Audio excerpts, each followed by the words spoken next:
আমরা সুষ্ঠু তদন্ত, সুষ্ঠু বিচার চাই। এবং তার পাশাপাশি আমরা সুস্থ তদন্ত চাই। এর মধ্যে কারণ অন্য ইন্ধন থাকতে পারে। দুর্ঘটনা কখনই কাম্য নয়। এইসব অসহনীয় অবস্থা, অপ্রীতিকর ঘটনা কারোর জন্য কাম্য নয়।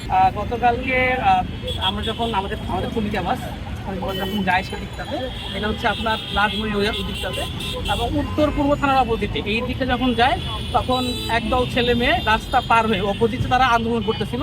তাদের নাকি গতকালকে কেউ একজন মারা গিয়েছিল অ্যাক্সিডেন্টে, সেই দাবিতে তারা রাস্তা নেমেছিল এবং তাদের আন্দোলনটা ছিল রাস্তার অপোজিট। তারা যখন দেখলো ঢাকা ইউনিভার্সিটির একটা বেড এসি লাল বাসটা, তখন তারা ওই রাস্তা পার হয়ে সব একে একটি টপ করে চলে আসতেছিল এবং এসেই প্রথমে তারা হচ্ছে বাসের লুকিং গ্লাসটা ভাঙে এবং বাসের লুকিং গ্লাসটা ভাঙার পরে সাথে সাথে ড্রাইভার যে আছে তাদেরকে হচ্ছে চড়থাপ্পড় মারে।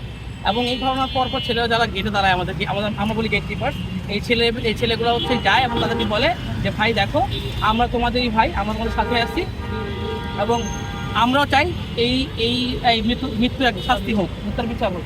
সেই জায়গায় দাঁড়িয়ে তোমার ছাড়ো আমাদেরকে, আমরা তো বলিনি আমাদের করে। যখন আমরা ঢাকা বিশ্ববিদ্যালয় পরিচয় আমাদের দেওয়া হয়েছে, তারপরও এই ছেলেগুলো অতর্কিত হামলা করে। তো স্টুডেন্ট নেওয়া শেষ, তারা যাচ্ছিল।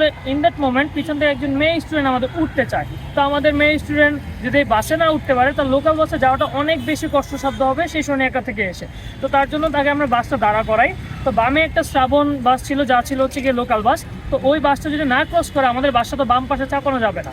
কিন্তু তথাকথিত একজন ইউটিউবার ব্লগার, সে হচ্ছে মোটরকপ নামে তার ইউটিউব চ্যানেল এবং ফেসবুক পেজ, সে ভিডিওটা এমনভাবে রিপ্রেজেন্ট করে ঢাবি বাস হচ্ছে কি রাস্তায় দাপট দেখা, রাস্তার মাঝখানে দাঁড়া করে রাখছে, এই জন্য আর কি, এই জন্য ঢাবি অনিয়ম করে সবসময়, এই জন্য আর কি। তো ও গেছে সামনে অ্যাপ্রোচ করতে। তো ইন দ্যাট মোমেন্ট ও একটা গালমন্দ করে, রাস্তা কি তোদের বাপের কিনা।